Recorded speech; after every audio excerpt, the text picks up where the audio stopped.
ఈ వీడియోలో మనం ఆడ్ ఫంక్షన్స్ గురించి తెలుసుకోబోతున్నాం. సో ఎప్పుడైతే ఒక function F of minus X equal to minus F of X అనే కండిషన్ని సాటిస్ఫై చేస్తుందో అలాంటి ఫంక్షన్స్ని మనం ఆడ్ ఫంక్షన్స్ అని అంటాం. So F of X equal to X cube, ఇప్పుడు ఇది ఆడ్ ఫంక్షనా కదా డిసైడ్ చేద్దాం.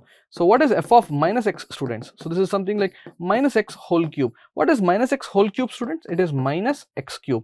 సో ఇక్కడ ఎలాంటి కండిషన్ సాటిస్ఫై అయింది అంటే F of minus X equal to minus F of X అనే కండిషన్ సాటిస్ఫై అయింది. అండ్ ఇక్కడ తీసుకున్న ఫంక్షన్ ఆడ్ ఫంక్షన్. ఇందులోనే ఒక చిన్న వేరియేషన్ చూద్దాం. ఒకవేళ మీరు తీసుకున్న function g of X equal to X cube plus 1 ఉంటే ఏం చేస్తారు? సో ఇంతకు ముందులాగా ఎక్స్ క్యూబ్ ఉందని టెంప్ట్ అయ్యి ఆడ్ ఫంక్షన్ అని చెప్తారు లేదా చూద్దాం.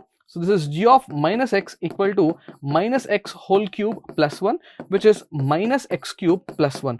ఇంతకు ముందులాగా ఇక్కడ మనం రాయడానికి లేదు. That is g of minus X is not equal to minus g of X.